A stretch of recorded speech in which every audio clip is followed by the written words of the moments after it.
இப்ப அமைச்சரை சந்திச்சிருக்கீங்க ராஜ்மோகன். ஆமா, என்ன விஷயங்களை சொல்லிருக்கீங்க, என்னென்ன கோரிக்கையா இருக்கு?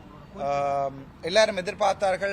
நான் வருகின்ற போது தமிழீழத்தில் இருந்து தமிழீழ கோரிக்கைகளையோ அல்லது ஏதாவது கோரிக்கைகளை கொண்டு இப்ப இருக்கின்ற அமைச்சர்களிடம், புதிதாக வந்திருக்கிற அமைச்சர்களிடம் கொடுத்து சுயநலமாக என்னுடைய இனத்துக்கு ஏதாவது கேட்பேன் என்று எதிர்பார்த்திருப்பார்கள். ஆனால் நான் வந்தது தற்சமயம் இந்த அரசியலிலே நான் ஒருவரிடம்தான் இந்த அரசியலுக்கு வந்து, ஆகவே எனக்கு இந்த அரசியல் வந்து எவ்வளவு சிக்கலானதும் எவ்வளவு சாக்கடையானது என்பதும் நன்கு தெரியும்.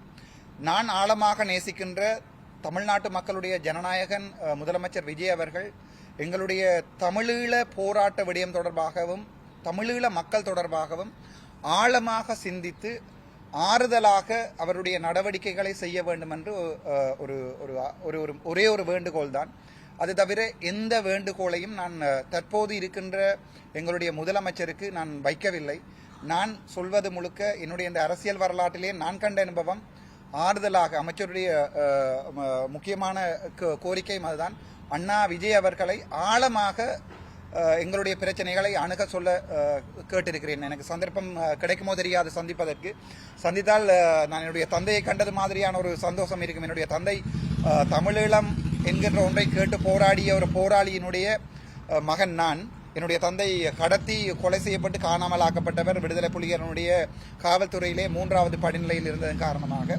ஸோ அந்த வழிகளை எல்லாத்தையும் வைத்துக்கொண்டு, தமிழ் பேசுகின்ற தமிழீழத்தில் இருந்து வந்து கொண்டிருக்கின்ற எங்களுடைய வழிகளை எல்லாத்தையும் வைத்துக்கொண்டு முதலமைச்சர் அவர்களிடம் நாங்கள் கேட்கக்கூடிய ஒரே ஒரு விடயம், எங்களுடைய பிரச்சனைகளை ஆழமாக அணுகுங்கள், அவசரப்பட்டு அணுக வேண்டாம் என்கிற ஒரே ஒரு கோரிக்கையை மட்டும்தான் கேட்கிறேன். திமுக அரசினுடைய இனப்படுகொலை குறித்து நீங்க எப்படி பாக்குறீங்க? பல தலைவர்களை பத்தி பேசிருக்கீங்க. ஆம், அரசியலுக்கு நான் புதிது. ஆனால் திமுக அரசாங்கமாக இருக்கட்டும், அதிமுக அரசாங்கமாக இருக்கட்டும், எங்களுடைய இனம் அழிக்கின்ற போது அதை வேடிக்கை பார்த்த உண்மையாகத்தான் நான் பார்க்கிறேன். ஆகவே அந்த நேரத்திலே தமிழக முதலமைச்சராக இருக்கின்ற எங்களுடைய அண்ணா அந்த நேரத்திலே உண்ணாவிரத போராட்டங்களை மேற்கொண்டிருக்கிறார். அவர் மட்டுமல்ல, பல அரசியல்வாதிகள் அந்த நேரத்திலே தமிழ் மக்களுக்காக குரல் கொடுத்தார்கள்.